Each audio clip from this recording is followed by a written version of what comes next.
ನಮಸ್ತೆ ಎಲ್ರಿಗೂ. ಎಲ್ಲರೂ ಹೇಗಿದ್ದೀರಾ? ಎಲ್ಲರೂ ಆರಾಮ ಅಂತ ಅನ್ಕೋತೇನೆ. ನಾನು ಆರಾಮಾಗಿದ್ದೇನೆ. ನಾನು ಟೀ ಕುಡಿಯೋದನ್ನ ಬಿಟ್ಟಿದ್ದೇನೆ ಬೆಳಿಗ್ಗೆ, ಹಾಗಾಗಿ ಕಷಾಯ ಸ್ಟಾರ್ಟ್ ಮಾಡಿದ್ದೇನೆ. ಕಷಾಯಕ್ಕೆ ಬೆಲ್ಲನ ಯೂಸ್ ಮಾಡ್ತೇನೆ, ಸಕ್ಕರೆನ ಅವಾಯ್ಡ್ ಮಾಡೋಣ ಅಂತ ಹೇಳಿ. ಹಾಗೆ ಕೊತ್ತಂಬರಿ ಮತ್ತು ಜೀರಿಗೆನ ಪುಡಿ ಮಾಡಿಕೊಂಡೆ. ಆ್ಯಕ್ಚುಲಿ ಇದನ್ನ ಸ್ವಲ್ಪ ಬಿಸಿಲಿಗೆ ಬಿಸಿ ಮಾಡಿ ಮಿಕ್ಸಿ ಮಾಡ್ಕೋಬೇಕಿತ್ತು, ಬಟ್ ಎಮರ್ಜೆನ್ಸಿಗೆ ಪುಡಿ ಮಾಡಿಕೊಂಡು ಅದು ಹಾಕಿ ಬೇಯಿಸಿ ಕಷಾಯ ಮಾಡ್ಕೋತೀನಿ.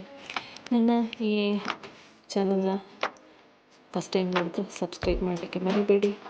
ಹಾಗೂ ಶೇರ್, ಕಮೆಂಟ್ಸ್, ಲೈಕ್ ಎಲ್ಲ ಖಂಡಿತ ಇರಲಿ. ಚಾನಲ್ನ ಇಷ್ಟು ದಿನ ಸಪೋರ್ಟ್ ಮಾಡ್ತಾ ಇದ್ದವರಿಗೆ ಎಲ್ರಿಗೂ ಧನ್ಯವಾದಗಳು. ಕಷಾಯ ರೆಡಿ ಆಯಿತು. ಇದಕ್ಕೆ ಹಾಲು ಮಿಕ್ಸ್ ಮಾಡಿದ್ರಾಯಿತು. ಸೀಬೆಕಾಯಿ, ಮಳೆಗಾಲದಲ್ಲಿ ಸೀಬೆಕಾಯಿ ತಿಂದರೆ ಶೀತ ಆಗುತ್ತೆ, ಗಂಟಲು ನೋವು ಬರುತ್ತೆ. ದೊಡ್ಡ ದೊಡ್ಡ ಸೀಬೆಕಾಯಿ ತಿನ್ನಬೇಕು ಅಂತ ಅನಿಸಿದರೆ ಏನು ಮಾಡ್ಬೋದು ಅಂತ ನೋಡಿ. ಸ್ವಲ್ಪ ಜಾಸ್ತಿನೇ ಇತ್ತಂತ ಮೆಣಸಿನ ಹುಡಿ ಮತ್ತು ಉಪ್ಪು ಹುಡಿ ಹಾಕಿ ಮಿಕ್ಸ್ ಮಾಡ್ಕೊಳ್ಳಿ. ಜೊತೆಗೆ ಲೆಮನ್ ಇದ್ದರೆ ಲೆಮನೆಲ್ಲ ಹಿಂಡಿ, ಅಥವಾ ನಮ್ಮ ಕಡೆ ಎಲ್ಲ ಜಾಸ್ತಿ ಕೈ ಹುಳಿ ಅಂತ ಇದೆ, ಅದು ಲೆಮನ್ ಟೈಪ್ ಜ್ಯೂಸ್ ಎಲ್ಲ ಮಾಡೋಕ್ಕಾಗತ್ತೆ ಅದರದ್ದು. ಅದನ್ನ ಕಟ್ ಮಾಡಿ ಅದನ್ನ ಚೆನ್ನಾಗಿ ಹಿಂಡಿದರೆ ಜಾಸ್ತಿ ಖಾರ ಅಂದರೆ ಉಪ್ಪು ಹುಳಿ ಖಾರ 3 ಮಿಕ್ಸ್ ಆಗಿ ಸೀಬೆಕಾಯಿನ ತಿನ್ನೋಕ್ಕೆ ತುಂಬ ಟೇಸ್ಟಿಯಾಗಿರುತ್ತೆ. ಈ ಥರ ಎಲ್ಲ ಎಲ್ಲರೂ ಇದ್ದಾಗ ಸೇರಿ ಮಾಡಿ ತಿನ್ನೋದಂದರೆ ಒಂಥರ ಮಜಾ ಇರುತ್ತೆ. ಇದು ಮನೆ ಕೈ ಚಾಳಕ ಗೀತಾ ಮಮ್ಮಿ ಮನೆಯಲ್ಲಿ. ಆ್ಯಕ್ಚುಲಿ ನಾನು ವೀಡಿಯೋ ಮಾಡಿಕೊಂಡೆ. ಇದೆಲ್ಲ ಮಿಕ್ಸ್ ಆದರೆ ಉಪ್ಪು ಹುಳಿ ಖಾರದ ಜೊತೆ ಸೀಬೆಕಾಯಿ ತಿನ್ನೋಕ್ಕೆ ತುಂಬ ಟೇಸ್ಟಿಯಾಗಿತ್ತು. ಬಟ್ ಇದು ಸ್ವಲ್ಪ ಖಾರ ಜಾಸ್ತಿನೇ ಆಗಿತ್ತು. ಆದರೂ ಎಲ್ಲರೂ ಚಪ್ಪರಿಸ್ಕೊಂಡು ಸೀಬೆಕಾಯಿನ ತಿಂದರು ನೋಡಿ. ಈ ಥರ ಎಲ್ಲ ಮಾಡಲಿಕ್ಕೆ ಅಡುಗೆ ಭಟ್ರೆ ಆಗಬೇಕು ನೋಡಿ.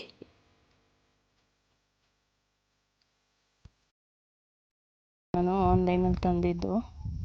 ಆನ್ಲೈನಲ್ಲಿ ತಂದಾಗ ನಾನು ಇದನ್ನ ವೀಡಿಯೋ ಮಾಡಿ ಹಾಕಿದ್ದೆ. ತಂದು ಆಯ್ತಾ ಅಂತ 2-3 ಮಂತ್ ಮೇ ಬಿ. ಫೈನಲಿ ಮುಗ್ಗೆಲ್ಲ ಆಗಿ ಹೂ ಬಿಟ್ಟಿದೆ ನೋಡಿ. ಅಂದ್ಕೊಂಡಿರಲಿಲ್ಲ ನಾನು ಇದರಲ್ಲಿ ಹೂ ಬಿಡತ್ತೆ ಅಂತ. ಇಷ್ಟು ಟೈಮ್ ಆದಮೇಲೆ ಆಗಿರೋದಲ್ವ, ಆಗಿದೆ.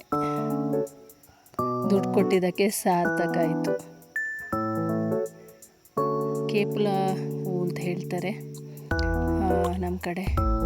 ನಿಮ್ಮ ಕಡೆ ಈ ಹೂವಿಗೆ ಏನು ಹೆಸರಿದೆ ಅಂತ ಕಮೆಂಟಲ್ಲಿ ಹೇಳಿ ನನಗೆ. ಪುದೀನ ನೋಡಿ, ನಾನು ಆ್ಯಕ್ಚುಲಿ ಇಲ್ಲಿ 2 ಲಿಲ್ಲೀಸ್ ಗಿಡ ಅಂತ ಹೇಳ್ತೇವೆ ನಾವು ಇದಕ್ಕೆ. ಲಿಲ್ಲೀಸ್ ಗಿಡನ ನೆಟ್ಟಿದೆ. ಸುಮ್ಮನೆ ಹಾಗೆ ತಂದು ಇದಕ್ಕೆ ನೀರು ಹಾಕುವಾಗ ಪುದೀನಕ್ಕೂ ನೀರು ಬೀಳತ್ತೆ ಅಲ್ವಾ ಅಂತ ಒಂದು ಪುದೀನ ಗಿಡನ ನೆಟ್ಟಿದ್ದು. ಅದು ಇಷ್ಟ ಆಗಿದೆ ನನಗೆ. ಪಲಾವ್ ಮಾಡಬೇಕಿದ್ರೆ ಅಥವಾ ಯಾವುದಾದ್ರೂ ಬಾತ್, ಆ್ಯಕ್ಚುಲಿ ಪುದೀನ ಬಾತ್ ಮಾಡ್ತೇನೆ ಜಾಸ್ತಿ. ಇದೇ ಮಾಡಬೇಕಿದ್ರು ನನಗೆ ಬೇಕಾಗತ್ತೆ.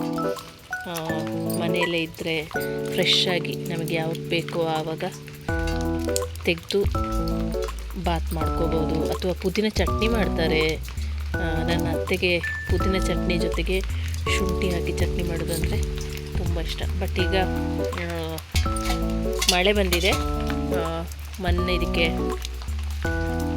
ಹಾರಿದೆ. ಚಂದ ವಾಶ್ ಮಾಡ್ಕೋಬೇಕು. ಒಂದು 3 ಟೈಮ್ಸ್ ಆದರೂ ವಾಶ್ ಮಾಡ್ಕೋಬೇಕೀಗ ಇದನ್ನ. ಪೇಟೆಯಲ್ಲಿ, ಟೌನಲ್ಲಿ ಬಾಡಿ ಸತ್ತೋಗಿರುತ್ತೆ ಅದು. ಅದನ್ನ ತರೋದಕ್ಕಿಂತ ಈ ಫ್ರೆಶ್ 3 ಸಲ ತೊಳೆದ್ರೂ ಪರವಾಗಿಲ್ಲ ಅಲ್ಲ. ಆಗಲೇ ಅಂದ್ಕೊಂಡೆ ತೆಗಿಬೇಕು, ಪಲಾವ್ ಮಾಡಬೇಕು, ಬೆಳಿಗ್ಗೆ ತೆಗೆಯೋದಕ್ಕಿಂತ ತೆಗೆದಿಡಬೇಕು ಅಂತ ಅಂದ್ಕೊಂಡೆ. ಬಟ್ ಆಗಿಲ್ಲ, ಈಗ ತೆಗಿತಾ ಇದ್ದೇನೆ. ಯಾರಿಗೆಲ್ಲ ಪುದೀನ ಬಾತ್ ಇಷ್ಟ, ಅಥವಾ ಪಲಾವಿಗೆಲ್ಲ ಪುದೀನ ತುಂಬ ಹಾಕೋರಿದ್ದಾರೆ. ಸ್ವಲ್ಪ ಕೊತ್ತಂಬರಿ ಸೊಪ್ಪು ಜಾಸ್ತಿ ಹಾಕಿ ಪುದೀನ ಕಮ್ಮಿ ಹಾಕೋರಿದ್ದಾರೆ. ನಾನು ಪುದೀನ ಜಾಸ್ತಿ ಇದ್ದರೆ ಪುದೀನನೇ ಹಾಕೋತೇನೆ ಜಾಸ್ತಿ. ಕೊತ್ತಂಬರಿ ಸೊಪ್ಪಿಗಿಂತ ಪುದೀನನೇ ಹಾಕೋತೇನೆ. ಕೊತ್ತಂಬರಿದು ಬೀಜ ಕೂಡ ಹಾಕಿದೆ ನಾನೊಮ್ಮೆ ಇಲ್ಲಿ, ಬಟ್ ಬರಲಿಲ್ಲ ಅದು ಅಷ್ಟು ಚೆಂದಾಗಿ. ಅದಕ್ಕೆ ಬೇರೆಯೇ ಸೀಡ್ಸ್ ಸಿಗತ್ತೆ ಏನೋ ಗೊತ್ತಿಲ್ಲ ನನಗೆ. ನಾನು ಮನೇಲಿ ಯೂಸ್ ಮಾಡೋ ಕೊತ್ತಂಬರಿನೇ ಹಾಗೆ ಇಡೀ ಕೊತ್ತಂಬರಿನ ಹಾಕಿದ್ದು. ಮನೆಯದು ಹತ್ತಿರ ಸಣ್ಣ ಪುಟ್ಟ ಇಂಥ ತರಕಾರಿಗಳನ್ನೆಲ್ಲ ಮಾಡಿಕೊಂಡ್ರೆ ನಮಗೆ ಬೇಕಾದಾಗ ಪಟ್ ಅಂತ ತೆಗೆದು ಮಾಡೋಕ್ಕೆಲ್ಲ ಚೆನ್ನಾಗಿರುತ್ತೆ ಅಲ್ವಾ. ಇದು ನೋಡಿ ಬಜ್ಜಿ ಮಾಡೋ ಮೆಣಸು ಆ್ಯಕ್ಚುಲಿ 3 ಆಗಿದೆ. ನಾವು 6 ಜನ ಇದ್ದೇವೆ, 2 ಪೀಸ್ ಮಾಡಿಕೊಂಡ್ರೆ 6 ಕರೆಕ್ಟ್ ಆಗತ್ತೆ. ಆದರೆ ಅತ್ತೆ ಮಾವ ಊರಲ್ಲಿದ್ದಾರೆ, ಬಂದಮೇಲೆ ಮಾಡು. ಇದು ಗ್ರೀನ್ ಚಿಲ್ಲಿ. ಲಾಸ್ಟ್ ಟೈಮ್ ಕೂಡ ತೋರಿಸಿದ್ದೆ ನಾನು ಗ್ರೀನ್ ಚಿಲ್ಲಿನ. ಪಲ್ಲವಿಗೆ ಬೇಕಾಗತ್ತೆ. ನಾನು ಗ್ರೀನ್ ಚಿಲ್ಲಿಗಿಂತ ಜಾಸ್ತಿ ಗಾಂಧಾರಿ ಮೆಣಸೆ ಹಾಕ್ತೇನೆ. ಯಾಕೆಂತೇಳಿದರೆ ಗ್ರೀನ್ ಚಿಲ್ಲಿ ಗ್ಯಾಸ್ಟ್ರಿಕ್ ಅಂತ ಹೇಳ್ತಾರೆ, ಗಾಂಧಾರಿ ಮೆಣಸು ಒಳ್ಳೆಯದಂತೆ. ಸ್ವಲ್ಪ ಇರಲಿ, ಗಾಂಧಾರಿ ಮೆಣಸು ಪರಿಮಳ ಸಹ, ಹಾಗಾಗಿ ಗಾಂಧಾರಿ ಮೆಣಸು ಕೂಡ ಯೂಸ್ ಮಾಡ್ತೇನೆ ನಾನು. ಸ್ವಲ್ಪ ತೆಗೆದು ನಾನು ಇದ್ದೇ ಇದರಲ್ಲಿ ಪಲ್ಯಕ್ಕೆ ಎಮರ್ಜೆನ್ಸಿ ಎಲ್ಲ ಬೇಕಾದರೆ ತೆಗೆದು ಪಲ್ಯ ಮಾಡ್ತೇನೆ.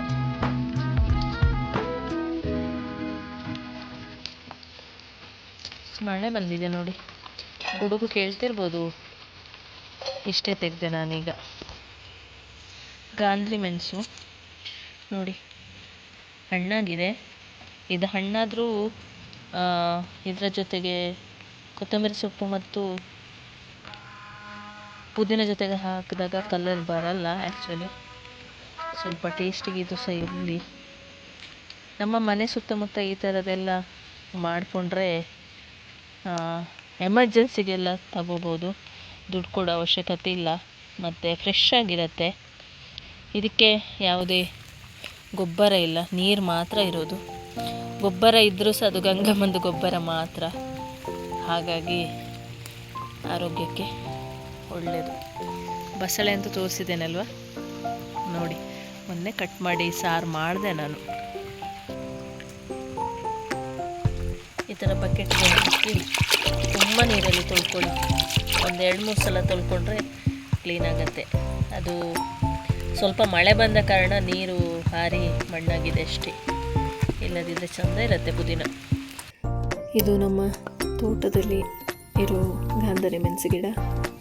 ಬೇಕಾದಷ್ಟು ಗಾಂಧಾರಿ ಮೆಣಸು ಗಿಡ ಇದೆ ನಮ್ಮ ತೋಟದಲ್ಲಿ. ಮನೆ ಸುತ್ತಮುತ್ತ ಕೂಡ ಇದೆ, ತೋಟದಲ್ಲಿ ಸಹ ಇದೆ. ಮನೆ ಸುತ್ತಮುತ್ತ ಖಾಲಿ ಆದರೆ ಒಂದು ವೇಳೆ ತುಂಬ ಬೇಕು ಅಂತಿದ್ರೆ ಸೀದಾ ತೋಟಕ್ಕೆ ಹೋಗಿ ತರೋದು. ತುಂಬ ಖಾರ ಇರುತ್ತೆ ಮತ್ತು ಟೇಸ್ಟ್ ಬೇರೆ ಇರುತ್ತೆ. ದಾಸವಾಳ ಸೊಪ್ಪು ಇದು ನಾನು ತಲೆಗೆ ಹಾಕ್ಕೋತೇನೆ. ಅದರ ಶ್ಯಾಂಪು ಮಾಡಿಕೊಂಡು ಈ ಥರ ದಾಸವಾಳ ಸೊಪ್ಪನ್ನ ತಂದು ಚೆಂದ ತಣ್ಣೀರಲ್ಲಿ ಅದನ್ನ ಕಿವುಚಿ ಅದರ ರಸನ ತೆಗಿತೇನೆ. ಅದು ಸ್ವಲ್ಪ ಶ್ಯಾಂಪು ಟೈಪೇ ಇರುತ್ತೆ. ಈ ಥರ ಮಾಡಿಕೊಂಡು ಬೇಕಿದ್ದರೆ ಅದಕ್ಕೆ ಶ್ಯಾಂಪು ಕೂಡ ಆ್ಯಡ್ ಮಾಡ್ಬೋದು. ನಾನು ಶ್ಯಾಂಪು ಆ್ಯಡ್ ಮಾಡ್ಕೋತೇನೆ ಒಟ್ಟಿಗೆ. ಅದನ್ನ ಚೆಂದ ಹಿಸ್ಕಿದ್ರೆ ಅದರ ರಸ ಬರುತ್ತೆ. ಆ್ಯಂಡ್ ಕಲರ್ ಕೂಡ ಒಂದು ಲೈಟ್ ರೆಡ್ ಬರುತ್ತೆ, ಚೆಂದ ಇರುತ್ತೆ ಇದು. ಮತ್ತು ಸೋಸಬೇಕು, ಇಲ್ಲದಿದ್ದರೆ ತಲೆ ತುಂಬ ಹೂವಿದ್ದು ಹೆಸರಿಳಿದು ಹುಡಿ ಇರುತ್ತೆ ನೋಡಿ. ಮಳೆ ಬಂದಿದೆ, ಒಂಥರ ಚಂದ ಚಂದ ಇದೆ ವೆದರ್. ಬರ್ತಾ ಇದೆ, ಹನಿ ಬೀಳ್ತಾ ಇದೆ, ಒಂದೊಂದೇ ಸಣ್ಣ ಹನಿ. ಮೊದಲೇ ನಮ್ಮ ಕೊಡಗು ಕೂಲ್ ಕೂಲ್, ಒಂದು ಮಳೆ ಬಂದರೆ ಕೇಳೋದು ಬೇಡ. ಇದೊಂದು ಕೊಕ್ಕರೆ ಅಲ್ಲ, ಇದಕ್ಕೆ ಸ್ವಲ್ಪ ಬೇರೆ ಹೆಸರಿದೆ. ನೋಡೋಕ್ಕೆ ಸ್ವಲ್ಪ ಕೊಕ್ಕರೆ ಟೈಪೇ ಇದೆ, ಬಟ್ ಇದು ನೋಡಿ ಸ್ವಲ್ಪ ದೊಡ್ಡ ಸೈಜ್. ಇಂಥದ್ದೆಲ್ಲ ನೋಡಲಿಕ್ಕೆ ನಮ್ಮ ಹಳ್ಳಿನೇ ಆಗಬೇಕಲ್ವಾ. ಈ ಸುಂದರ ಪ್ರಕೃತಿ ನೋಡಿ, ಹಾರಿ ಹೋಯಿತು. ನಾ ಬಂದಿದ್ದು